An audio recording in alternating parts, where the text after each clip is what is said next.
Bismillahirrahmanirrahim. Assalamu alaikum class 10. Today we are going to start our lecture number 16.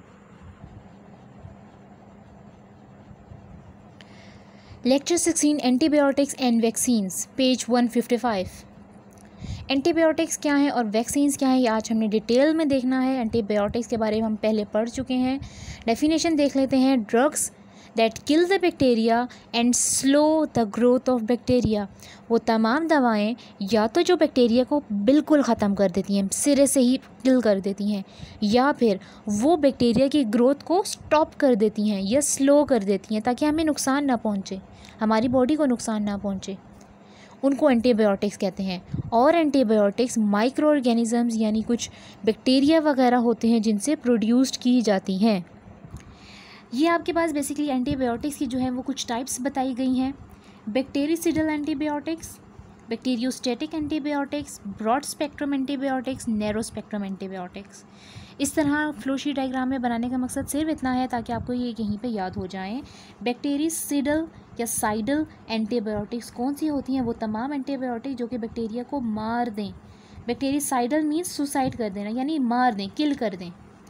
They treat many infections. इस तरह की दवाइयाँ बहुत सारे इन्फेक्शंस में हेल्प आउट करती हैं। Bacteriostatic antibiotics, static means stop, रोक देना। बैक्टीरियोस्टैटिक एंटीबायोटिक्स वो तमाम दवाइयाँ हैं जो कि बैक्टीरिया की ग्रोथ को स्टॉप कर देती हैं। स्टैटिक का मतलब स्टॉप होता है। इससे बैक्टीरिया जब आपकी बॉडी में ग्रो ही नहीं करेंगे तो आपकी बॉडी में इन्फेक्शन ही नहीं होगा। नेक्स्ट है ब्रॉड स्पेक्ट्रम एंटीबायोटिक। ब्रॉड यानी चौड़ा, अच्छा खासा बड़ा, स्पेक्ट्रम यानी बहुत बड़े पैमाने पे, एंटीबायोटिक्स यानी दवाई। वो तमाम दवाइयाँ that treat wide range of infections, जो बहुत ज़्यादा बीमारियों को कवर करे और उनको ट्रीट करे, उनको ब्रॉड स्पेक्ट्रम एंटीबायोटिक्स कहा जाता है। नैरो स्पेक्ट्रम एंटीबायोटिक्स क्या होती हैं? They are effective against only few type of bacteria. ये सिर्फ़ और सिर्फ कुछ बीमारियों को ठीक करती हैं, बाकी ये हर बीमारी के लिए कारआमद यानी फ़ायदेमंद नहीं होती। Narrow means small. ये स्मॉल स्पेक्ट्रम ऑफ एंटीबायोटिक्स यानी कुछ सिर्फ इन्फेक्शंस को ट्रीट करती हैं, बाकी सबको ट्रीट नहीं करती। 4 एंटीबायोटिक्स के टाइप्स हम देख चुके हैं। अब चलते हैं मेन ग्रुप यानी 3 मेन ग्रुप्स ऑफ एंटीबायोटिक्स की तरफ। These are the 3 main groups of antibiotics: cephalosporins, tetracyclines and sulfonamides। एक एक की हमने एक्सप्लेनेशन पढ़नी है तो देखते हैं सबको। एंटीबायोटिक्स के 3 ग्रुप्स आपके सामने हैं: cephalosporins, tetracyclines, sulfonamides। cephalosporins क्या होते हैं? ये वो एंटीबायोटिक्स हैं that interfere the synthesis of bacterial cell wall. ये बैक्टीरिया की सेल वॉल को कभी भी बनने नहीं देते, और जब बैक्टीरिया की सेल वॉल ही नहीं बनेगी तो बैक्टीरिया आगे से रिप्रोड्यूस कैसे करेगा, और जब रिप्रोड्यूस नहीं करेगा तो इन्फेक्शन खुद ब खुद ख़त्म हो जाएगा। It includes the treatment of sore throat, गला जब आपका ख़राब हो जाता है, टॉन्सिलाइटिस जिस बंदे को टॉन्सिल्स की तकलीफ़ होती है, ब्रोंकाइटिस, बाज़ुकात खांसी में ब्रोंकाइटिस हो जाता है, आपका जो है वो सीना जकड़ जाता है, रेशा या बलगम वगैरह हो जाता है, तब आपको सेफेलोस्पोरिन्स जो हैं वो खाने को दी जाती हैं ताकि बैक्टीरिया की सेल वॉल ही ना बने। जब सेल वॉल नहीं बनेगी तो बैक्टीरिया ग्रो नहीं करेगा। सेफेलोस्पोरिन्स के बाद बेटा आ जाते हैं टेट्रासाइक्लिन की तरफ। टेट्रासाइक्लिन्स एंटीबायोटिक का दूसरा ग्रुप है, ठीक है। ये वो दवाइयाँ हैं that inhibits the bacterial protein synthesis. ये प्रोटीन की सिंथेसिस यानी बैक्टीरिया को देखें आगे रिप्रोड्यूस तो करना है ना। जब वो रिप्रोड्यूस करेगा 1 से 10, 10 से 100, 100 से 1000, इस तरह बीमारी फैलती है ना आपकी बॉडी के अंदर। लेकिन जब बैक्टीरिया के अंदर प्रोटीन ही नहीं होगी भाई, तो वो आगे से रिप्रोड्यूस कैसे करेगा? तो इसका मतलब क्या है कि उसकी रिप्रोडक्शन रुक जाएगी। और tetracycline is also known as broad spectrum antibiotics, क्योंकि ये बहुत ज़्यादा बीमारियों की ट्रीटमेंट में इस्तेमाल होती है। कौन कौन सी बीमारियाँ हैं बेटा? Treatment respiratory tract infection, I for infection है यहाँ पे, यूरिनरी ट्रैक इन्फेक्शन है, इसके अलावा इंटेस्टाइनल ट्रैक इन्फेक्शंस हैं। तो ये ब्रॉड स्पेक्ट्रम है, यानी ये बहुत ज़्यादा बीमारियों के लिए यूज़ होता है, इसलिए मैंने इसको ब्रॉड स्पेक्ट्रम एंटीबायोटिक्स कहा है। एक और बात, ये बच्चों के लिए नहीं है बेटा, और नॉट अंडर एज, बहुत छोटे बच्चे जैसे 4 साल 5 साल के बच्चों के लिए भी नहीं है, और उन बच्चों के लिए जो कि अभी टूथ डेवलपमेंट के एज में, जिनके अभी सिर्फ दूध के दांत हैं या जिनके भी दांत आए ही नहीं हैं, अभी वो कुछ महीनों के हैं, उनके लिए ये बिल्कुल भी नहीं है टेट्रासाइक्लिन। चाहे बच्चे को रेस्पिरेटरी ट्रैक इन्फेक्शन हो जाए, चाहे यूरिनरी ट्रैक इन्फेक्शन हो जाए, या कोई पेट का मसला या इंटेस्टाइनल इन्फेक्शन हो जाए, बच्चे को, छोटे बच्चे को टेट्रासाइक्लिन रेफ़र नहीं की जाती क्योंकि ये थोड़ी सी स्ट्रॉन्ग होती हैं। अब आ जाते हैं सल्फोनामाइड की तरफ। नाम तो बड़ा सा जो है वो अजीब सा है, सल्फोनामाइड। इसका मतलब क्या है? Sulpho means sulphur, sulphur group.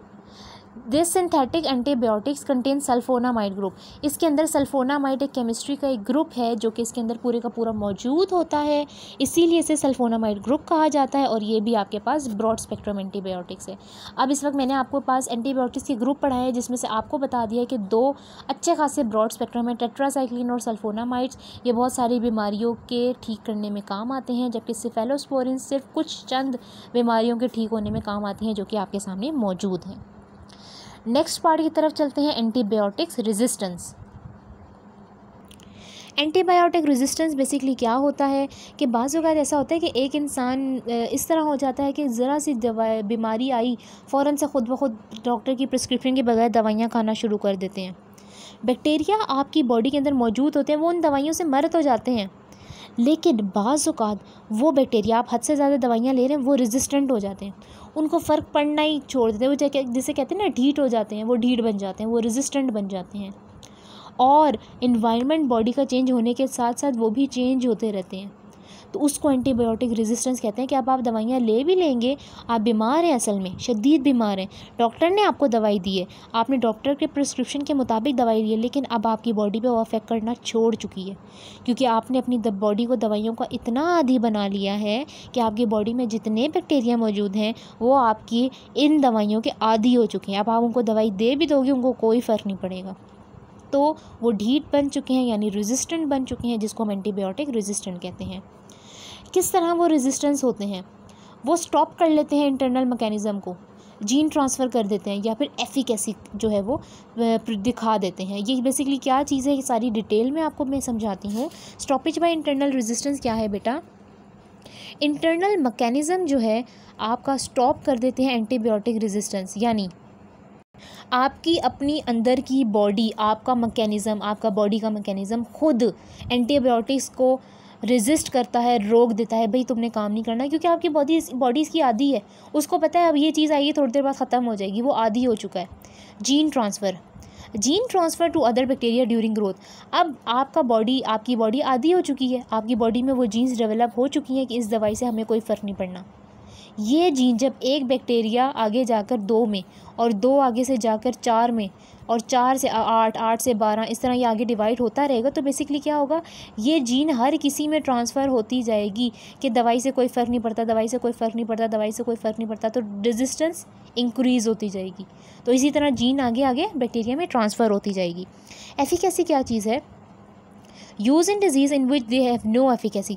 बाज़ औक़ात कुछ लोग ऐसे मतलब देखे बगैर दवाइयाँ खा लेते हैं, उनको ये भी नहीं पता होता कि ये दवाई है किस चीज़ की, किस बीमारी के लिए खाई जाती है, वो खा लेते हैं। लेट्स सपोज़ एंटीबायोटिक्स खा ली जाती हैं जब वायरल इन्फेक्शन। अब देखें ना, अब बहुत सारा केसेस हम लोगों ने शुरू में सुने थे, कोरोना वायरस आया तो लोगों ने ऐसी ऐसी दवाइयाँ खा ली हैं कि उन पे अपने अफेक्ट हुए और उनकी डेथ हो गई, तो कहा गया कि डॉक्टरों ने उनको गलत दवाई दी है। ऐसा नहीं था, उन्होंने एंटीबायोटिक्स खा ली। एंटीबायोटिक्स क्या है? बैक्टीरिया मारती हैं, जबकि वो क्या मारना चाह रहे थे, उससे वायरस मारना चाह रहे थे। तो खुद सोचे इंसान, कॉमन सेंस यूज़ करे, क्या एंटीबायोटिक्स वायरस को मार सकती हैं? कभी भी नहीं। एंटीवायरल्स अगर होते तो वो वायरस को मार सकते थे, जबकि एंटीबायोटिक्स सिर्फ और सिर्फ बैक्टीरिया को मार सकते हैं। तो अब जिसने कोरोना की ट्रीटमेंट के लिए एंटीबायोटिक्स खाया तो उसका तो फिर बुरा हाल होना ही था। तो ये बेसिकली एफिकेसी होती है, आपकी बॉडी में एफिकेसी जो है वो डेवलप हो जाती है, आपकी बॉडी जो है वो उसके लिए अगेंस्ट चली जाती है। एंटीबायोटिक्स अगर वायरल को ट्रीटमेंट के लिए यूज़ करें तो आपकी बॉडी ऑटोमेटिकली ख़राब हो जाएगी। Problems related to resistance to of antibiotics में क्या है कि अगर आपकी बॉडी आदी हो चुकी है फिर बहुत मुश्किल है आपकी किसी भी बीमारी को ट्रीट करना। आपकी एंटीबायोटिक्स ज़्यादा से ज़्यादा पावरफुल आपको डॉक्टर देगा, वो इतनी ज़्यादा हाई पोटेंसी की होंगी कि आपका मैदा दर्द करेगा, आपके पेट में दर्द होगा, लूज़ मोशन स्टार्ट हो जाएंगे। और उसके बावजूद बाज़ औक़ात तो न्यू एंटीबायोटिक्स आपको जो पावरफुल दी जाती हैं वो भी आपकी बॉडी पे अफेक्ट नहीं करती। तो बहुत ज़्यादा इसीलिए कहते हैं दवाइयाँ खुद ब खुद नहीं खानी चाहिए, डॉक्टर प्रिस्क्राइब करे और जितने दिन करे सिर्फ उतने दिन खानी चाहिए। नेक्स्ट टॉपिक है वैक्सीन्स, पेज 156। वैक्सीन्स के बारे में बेसिकली क्या है, वैक्सीन्स अब सबको वो कोरोना वायरस वाली वैक्सीन्स जो है उसका इंतज़ार है, तो ये वही चीज़ बेटा मैं पढ़ाने जा रही हूँ कि साइंटिस्ट कौन सी वैक्सीन तैयार कर रहे हैं और वो वैक्सीन के लिए क्या ढूंढने की कोशिश कर रहे हैं जिस पे पूरा साल लग चुका है।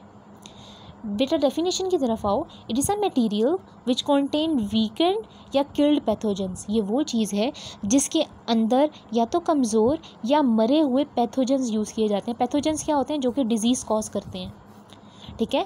अब क्यों डाले जाते हैं मरे हुए पैथोजन या बीमार पैथोजन क्यों डालेंगे भाई, ताकि हमारी बॉडी के अंदर इम्यूनिटी डेवलप हो जाए और एंटीबॉडीज़ या एंटीबायोटिक्स जो हैं वो हमारी बॉडी के अंदर डेवलप हों। और अगर अल्लाह ना करे बाहर से कोई वायरस या बाहर से कोई भी वायरस आके अटैक करता है हम पे, तो हमारी बॉडी उसके अगेंस्ट काम कर सके। अब मैं आपको कोरोना वायरस का बताती हूँ। हमारे तमाम साइंटिस्ट, पाकिस्तान के और बाहर के तमाम दुनिया के साइंटिस्ट आजकल ये किल्ड पैथोजेंस या वीक पैथोजेंस ढूंढ रहे हैं और